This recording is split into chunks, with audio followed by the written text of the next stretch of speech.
우리 교육위원회 특별히 이렇게 선교 교육위원회의 선교를 보면서 헌신하는 이 시간인데 우리의 시각을 우리의 현실로 묻히지 말고 우리 주님께 향할 수 있는 시간이 되기를 바랍니다. 그래야 소망이 있고 또 거기에 해답이 있는 줄 압니다. 여태껏 한국에 올 때마다 춥다 얘기를 했는데 요즘엔 너무 시원했어요. 선교지에 있으면 저렇게 힘이 없고 힘이 빠지는데 올 때마다 이렇게 힘이 쌩쌩하게 나가지고 지금 너무나도 감사하고 또 기쁜 마음으로 말씀 전하게 해주신 것 감사합니다. 자, 오늘 예수님께서 여리고에서 제자들과 함께 이제 떠나가십니다. 거기에 큰 무리들이 예수님을 쫓아가고 있습니다. 20장 말씀인데 그 바로 그 전장에 있는 말씀을 보면 예수님께서 이 갈릴리에서 떠나셔서 또 요단강을 건너셔서 그다음에 또 유대 안으로 지나가서 복음을 전하고 계십니다. 오늘 이 짧은 말씀이지만 오늘 우리들에게 특별히 우리에게 위기 가운데 있다는 그런 말이 많이 들리는데 하나님께서 우리에게 이 교육위원회 우리 가운데 가르치는 이 귀한 이 사역 가운데 하나님께서 큰 은혜가 있을 줄을 믿습니다.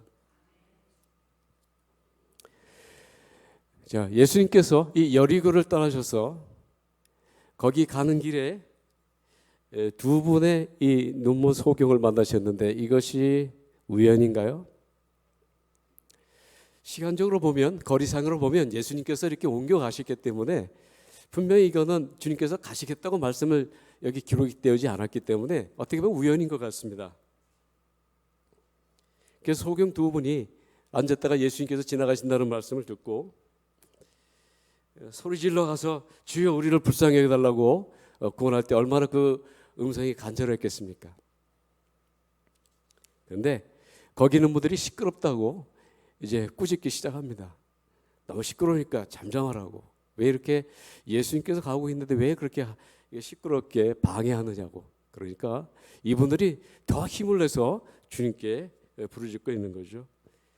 다윗의 자손 예수여 우리를 불쌍히 여겨 주시옵소서.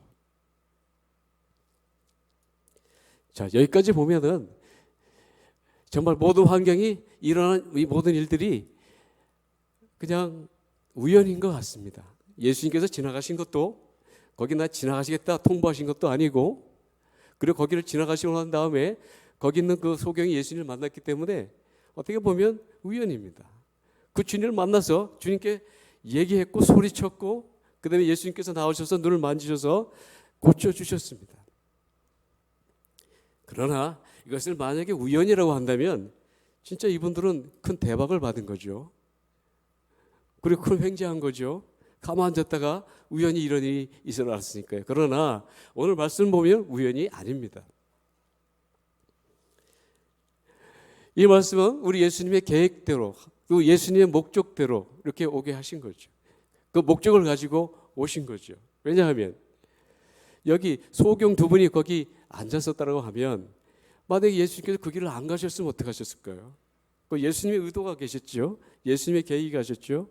자, 예수님께서 그 가운데 그분을 만나셨는데 막 소리치고 떠들지 말라고 하는데 만약에 예수님께서 그냥 가셨으면 어떻게 하셨을까요? 그러나 예수님께서 그 자리에 머물러 쓰셔서 그다음에 그들을 쳐다보셨습니다.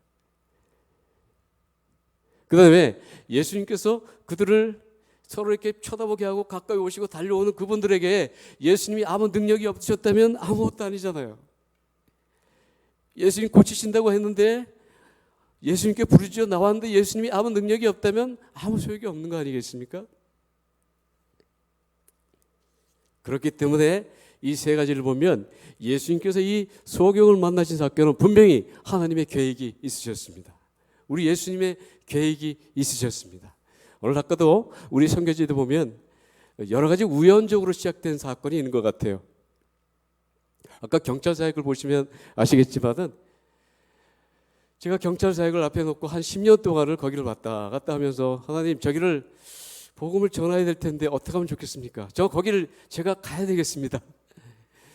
참 어떻게 보면 무모한 기도를 그렇게 드린 것 같습니다. 그런데 한 10년이 지나고 난 다음에 하나님께서 그런 마음을 주셔요.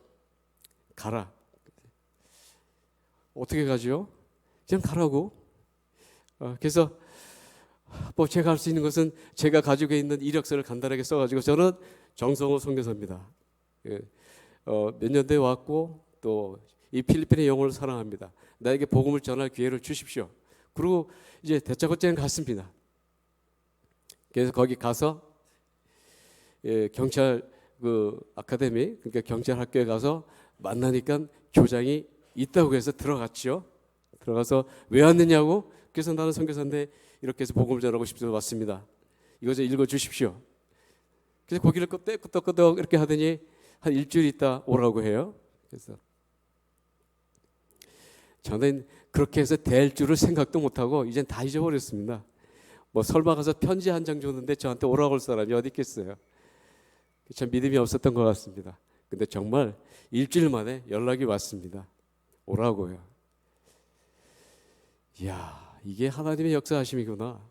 내가 한 것이 아니구나 하는 걸 깨달았습니다. 그래서 그런 사역을 하는 분들한테 물어보니까 가면은 한 333명이 그 자리에 앉아 있을 거라고요. 그래서 그날 다짜고짜 갔더니 정말 333명이 강단의 문을 여니까 머리 빡빡 깎고 딱 앉아 있는 거예요. 너무 감사해서 뭐 거기서 그냥 복음을 전한다고 한 시간 동안 외쳤는데 뭘 외쳤는지도 잘 모르겠지만 오직 예수님은 우리의 주님이십니다. 주님을 믿어야 됩니다. 여러분 힘들죠? 주님이 우리의 구원자십니다 하는 것을 외치다가 내려왔는데 그 후로 지금 거의 5년째가 되었는데요. 그 공치할 사역을 마치고 간 사람이 3,000명에 달합니다. 지금 민다나오의 곳곳에 다 흩어져 있기 때문에 여기저기서 만나게 되고 만나면 고맙다고 그러고 감사하다고 그러고 많은 간증이 있습니다. 이걸 누가 하셨습니까? 하나님께서 하셨고 우리 주님께서 하셨습니다. 오늘 우리의 열악한 환경 속에서 우리의 모든 교육 환경도 열악하지만 우리가 어떤 숫자를 넓히고 어떤 것을 좀 더 활성화시키는 것이 중요한 것이 아니라 우리 주님을 바라보고 나가면 하나님께서 분명히 하실 줄을 믿습니다. 우리의 모든 것을 바꾸실 줄을 믿습니다. 불가능을 가능케 하실 줄을 믿습니다. 주님은 분명히 우리를 사용하실 줄을 믿습니다. 특별히 우리 교육을 가르치는 우리 선생님들에게 오늘도 큰 위로와 축복이 있기를 주님의 이름으로 축원합니다. 여러분 로이 전도사님 아실 겁니다. 그 로이 목사님 우리 사랑하는 우리 담임 목사님 오시고 우리 사랑하는 장로님 오셔서 하시지만은 목회자 연장 교육 있을 때마다 그분이 제일 앞장서서 일을 매일 많이 하셨던 분이셨어요. 그런데 그분이 제가 작년에 지금 뭐 한 6개월밖에 안 될 것 같습니다. 저하고 같이 이렇게 인사하고 악수를 했는데요. 그리고 잠깐 저희 집에 들어가서 식사를 하고서 내려가고 그분 올라갔는데 1시간 만에 연락이 왔는데 그 병원에 있어가지고 돌아가셨대요. 1시간 만에요. 1시간 전에 바로 손잡고 인사하신 그분이 바로 돌아가셨대요. 그러니까 얼마나 지금 아쉽고 안타까운지 모르겠어요. 그래서 그분이 했던 그 모슬렘 사역하고 또 그분이 했던 교회 개척 사역하고 모든 걸 다 헌신했던 그분이 그 마지막에 그 나중에 가보니까 그 믿지 않는 가족들을 다 복음화 시켰고요. 그리고 지금은 그 사모님은 뭐 신학 공부도 안 하신 분이잖아요. 근데 그 로이 목사님이 이제 하늘나라를 부르시고 난 다음에 그분이 집에서 신학 공부하고 책 읽는 거 그걸 읽어가지고 와가지고요. 이젠 그분이 사역을 합니다. 그래서 목회자 이제 매주마다 가르치는 데 와서 성경 공부하고 남편이 하셨던 그 사역에 모슬렘 사역을 그분이 가서 하고 또 거기는 교회 개척을 하고 전도를 하고 와서 만나게 되면 얼굴에 빛이 나요. 얼마나 감사한지. 그리고 로이 목사님은 하나님이 부르심을 인해서 그 사역 가운데 그 사역이 오히려 더 일어나고 있는 것을 보았습니다. 죽음이 우리를 이길 수가 없습니다. 오히려 그것에 일어나서 복음을 전하는 이러한 역사가 있었습니다. 이것도 하나님의 역사임을 믿습니다. 하나님이 죽음을 이기게 하십니다. 그리고 오늘 그 말씀 읽어보면요, 하나님께서 분명히 이 소경 두 분들을 계획을 가지고 오셨는데 분명히 목적을 가지고 오셨어요.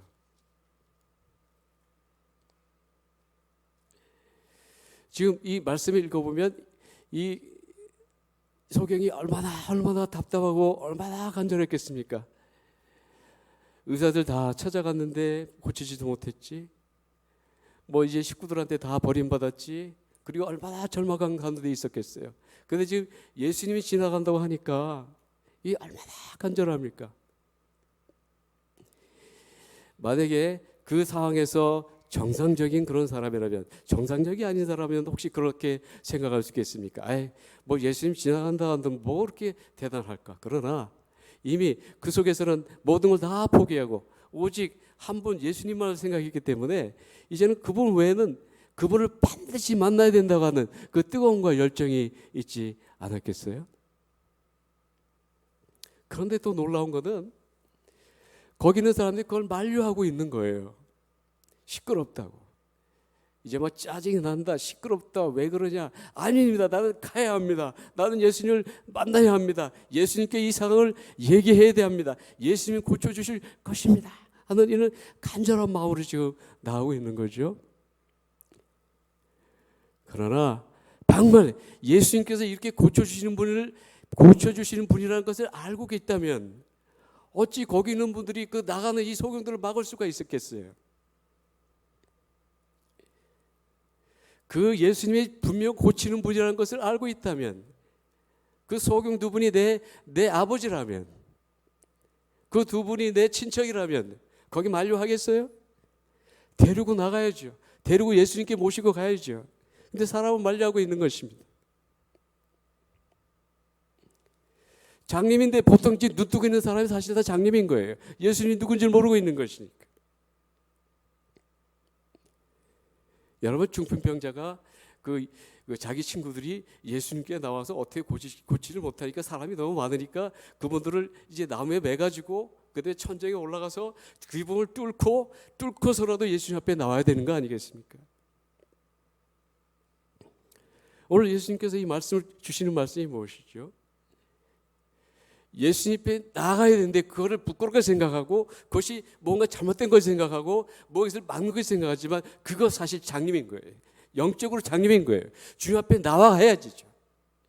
주님 앞에 나와 고침 받아야죠. 또 한 가지는 여기 보면 이 말씀이 있기 전에 제자들이 막 싸우기 시작합니다. 내가 예수님을 따랐는데 내가 천국에 올라가면 천국에 예수님 옆자리에 앉혀주십시오. 오른자리에 앉혀주십시오. 내가 높으냐 네가 높으냐, 이 제자들 여러 가지 논쟁이 일어나기 시작합니다. 이 말씀을 거슬러 올라가면 예수님께서 베드로를 향해서 베드로가 나는 누구를 하느냐 고백했을 때 주는 그리스도시요 살아계신 하나님의 아들이십니다. 그래 베드로야, 네 그것을 하나님께서 깨닫게 하셨고 네 그 믿음의 반석 위에 내 교회를 세우겠다. 땅에서 매이겠고 하늘에 매이겠고 모든 걸 이렇게 약속하셨으니까 이 제자들 사이에서는 그걸 보면은 야, 이게 누가 높으냐 누가 낮으냐 누가 더 나중에 상급을 받겠느냐 이런 생각이 가득 들어있는 거죠. 이 바로 전장의 말씀을 읽어보면 예수님께서 그런 말씀이 있을지라도 이제 사람들에게 잡혀가가지고 이 핍박당하고 그다음에 십자가에서 죽었다가 3일 이후에 다시 살아난다는 그 말씀을 하셔도 다시 그 제자들은 그런 논쟁 속에 들어가 있는 것입니다. 그런데 오늘 여기에 주신 말씀을 통해서 이 소경이 거기서 예수님께 고침받은 이 사실, 주님 나는 고쳐주십시오. 많은 사람들이 있을 때도 주 앞에 나와서 나를 생각해 주십시오. 다윗의 자손이요. 다윗의 자손이라는 말씀은 바로 예수님께서 메시아가 되시고 참 하나님이 되시고 참 인간이 되신다는 말씀이에요. 구원자가 되신다는 말씀이에요. 주님 나를 고쳐주십시오. 뭘 하시길 원하느냐? 보기를 원합니다. 보기를 원합니다. 눈뜨기를 원합니다.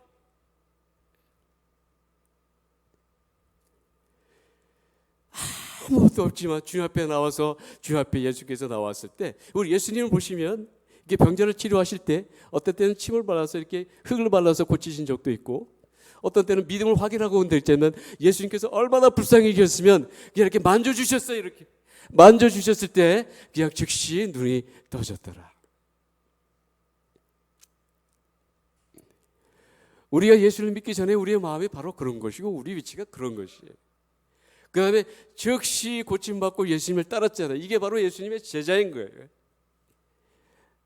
예수님의 제자가 되고 네가 높으냐 내가 낮으냐, 나는 우리 주님의 오른 보좌에 앉느냐 늦은 보좌에 앉느냐, 빠르다 네가 돈을 많이 번다 적게 번다가 아니라 바로 이와 같이 이 소경들과 같이 아무 소용이 없는데 아무 소망이 없는데 주 앞에 나와서 고침받고 내가 죽을 가운데 있었지만 예수 그리스도를 믿음으로 변화된 것이에요. 고침받은 것이에요. 이게 바로 예수님의 제자의 출발점인 거예요. 네가 높다 낮다가 아니라, 네가 잘한다 못한다가 아니라, 이제 내가 예수님으로 새 사람 됐고 구원받았고 하나님을 믿게 되었다는 것, 이것이 바로 우리 제자의 출발점이고 우리의 교회의 출발점이고 우리의 복음의 출발점이고 우리의 이 선교의 출발점임을 믿습니다. 바로 이것이 오늘 예수님께서 목적을 가지고 오신 그 주님이신 거예요. 오늘 이 소경이 바로 예수님 앞에 나왔을 때 왜 이렇게 말렸을까요? 예수님을 바로 몰랐으니까요. 근데 이 20장에 보면은 이 바리새인들이 예수님께 질문을 던집니다.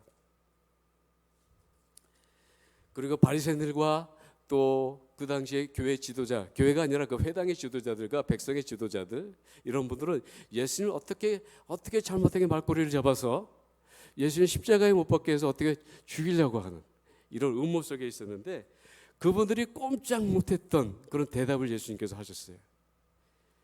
22장에 보면 바리새인들이 나오는데, 바리새인들이 모였을 때 예수께서 그들에게 물으실 때 너희는 그리스도에 대하여 어떻게 생각하느냐? 네 자손이냐? 네 대답하라. 다윗의 자손입니다. 아까 소경들이 다윗의 자손이여 우리를 불쌍히 여겨 주시옵소서, 우리를 불쌍히 여겨 주시옵소서, 이 말씀 속에 그러면 예수님께서 가라사대 너희는 그리스도에 대해 어떻게 생각하느냐? 네 자손이냐? 네 대답이 다윗의 자손이다. 가라사대 그러면 다윗이 성령에 감동하여 어찌 그리스도를 주라 청하여 말하되 주께서 내 주께 이르시되 내가 내 원수를 내 발 아래에 둘 때까지 내 우편에 앉았으라 하셨도다. 다윗이 그리스도를 주라 하셨는데 어찌 그의 자손이 되겠느냐? 그래서 말씀하신 말씀이 그 다음에 한 말도 능히 대답하는 자가 없고 그날부터 감히 우리 예수님께 묻는 자가 없더라. 이 마태복음을 읽어보면 이제 여러 가지 논쟁 가운데 동전을 하나 갖다 놓고 이거 가이사에게 이걸 세금을 내야 됩니까 말아야 됩니까? 뭐 이런 질문 저런 질문 애매한 질문을 던지다가 여기에 딱 결론이 나는 말씀이 뭐예요? 오늘 이 말씀 속에서 그리스도를 주라 칭하였은즉 어찌 그리스도께서 다윗의 자손이 되겠느냐? 주님은 바로 하나님이시고 주님은 바로 참 사람이 되시고 주님 우리 생명자가 되시고 구원자가 되신다. 예수님께서 친히 선포를 하신 것입니다. 그 이유로 보면 예수님에 대한 논쟁이 별로 없어요. 이 오늘 소경 두 분이 예수님을 만나고 유대집에 나간 이 사실은 예수님께 그냥 이렇게 잘 고쳐진 의사한테 나간 게 아니에요. 뭐 안마사에게 나간 것도 아니고 유명한 이렇게 병 잘 고치는 사람에 나간 것이 누구한테 나간 거예요? 바로 만왕의 왕이신 하나님께 나간 거예요. 창조자에게 나간 거예요. 구원자에게 나간 거예요. 하나님의 영광을 위한 그 하나님의 놀라운 그 분께 나간 거라고요. 오늘 우리에게 구원에 대해서 우리가 생각해야 될 것 같습니다. 제가 이렇게 한국에 나오면 이렇게 어눌하잖아요. 어눌해서 며칠 전에 이렇게 병원에 가고 이렇게 차를 타고 오다가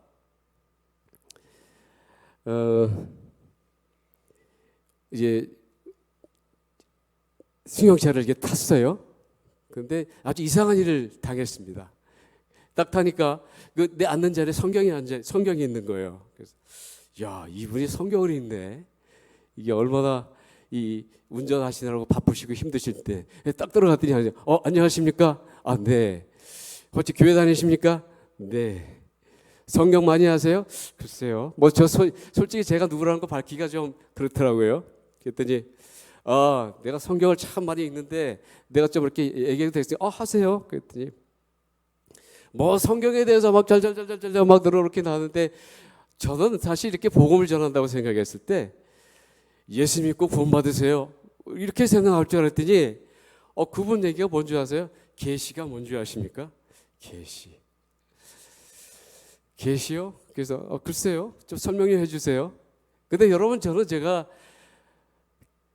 교리를 가르치는 사람 아닙니까? 한번 잘 들어봤습니다. 그래요? 계시요? 그 계시가 뭐죠? 계시는 이렇게 가르쳤다는 걸 딱 열어 보여주는 건데 성경 말씀이 이렇게 계시입니다. 그래요? 아니 근데 계시가 뭐냐고요? 그것만 가지고 안 되겠는데 하는 얘기가 제가 거기서 4번의 질문을 던졌는데 그분이 막 화를 내고 말았어요. 그래서 지금 제가 가자고 하는데 이 차가 막 가다가 운전을 못하고 흥분해가지고 막 서가는 거예요. 거북이처럼. 딴 차는 막 30km, 40km 달리고 있는데 거기다 4번 제가 질문을 던졌습니다. 계시요? 계시가 뭐죠? 계시는 이렇게 열어 보여주는 게 뭐냐고요? 그러니까 계시 이전에 율법이 있었습니다. 율법이요? 그래요.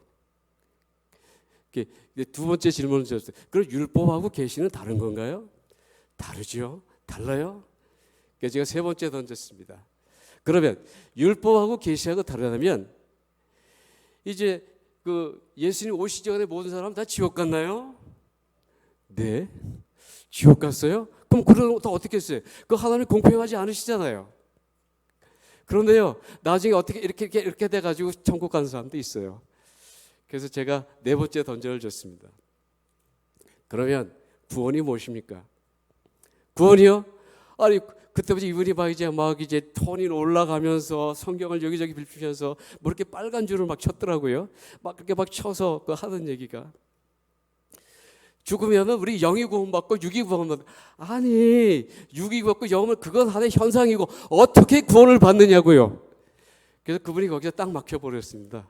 근데 딱 도착이 돼버렸어요. 그래서 제가 어떻게 뭐라고는 할 수는 없고 여기 서로 참 만지면서 아이고 얼마나 수고 많으세요. 근데 이 사람 막 계속 소리를 지르고 있어요. 그래서 성경 다시 읽으세요. 그러고 나는데 알고 보니까 그게 바로 신천지 같았습니다. 자 오늘 우리에게 여러 가지 말씀이 있는데 오늘 이 소경에 대한 말씀을 보면서 우리가 분명히 알아야 될 말씀은 우리가 어떻게 구원을 받았냐는 거 하고요. 그다음에 구원을 받은 사람은 어떻게 살아야 되느냐 하고 구원을 주시는 분은 예수님은 누구시냐 바로 그겁니다. 이것을 바로 알지 못하고 어떻게 가르칠 수가 있겠어요? 내가 예수님을 믿었는데 어떻게 믿은 거예요? 소경하고 뭐가 다른 바 있어요? 아무 소망이 없어요. 다 해봤어요. 이제는 아무 소용이 없어요. 병원에 갔더니 병원에 온 사람들이 다 모였어요. 나는 죽을 몸이에요. 더 이상 나는 아무 소망이 없는 거예요. 예수님 밖에는. 근데 예수님 밖에는 나의 소망이 없는 것이에요. 그런데 그 주님이 나를 그 피로 사셔서 구원받게 하시고 하나님의 자녀가 되게 하시고 천국을 소유하게 하시고 하나님을 증거하게 하시고 하나님의 영광을 위해 살게 하십니다. 이것이 구원받은 거예요. 그다음에 구원받은 다음에 어떻게 살아야 돼요? 다 주님께서 허락하셨잖아요. 이제 나를 부인하고 십자가를 지고 예수님을 따라가는 것이죠. 누구같이? 바로 이 소경들처럼. 얼마나 감사합니까? 그 여태껏 치료하지 못했던 그 부분이 다 치료가 되어지고 내가 이제 죽음에 있었던 내 모든 것들이 생명으로 바뀌어지고 이제 나는 모든 삶을 이제 이 복음을 위해 살아가는 것, 주를 위해 살아가는 것, 그게 바로 복음입니다. 예수님은 누구예요? 바로 이 복음을 주시는 분이에요. 누구도 줄 수 없는 복음, 누구도 우리에게 허락할 수 없는 복음을 주신 영원하신 하나님, 나의 주님이시에요. 이런 확신이 우리 안에 있기를 주님의 이름으로 축원합니다.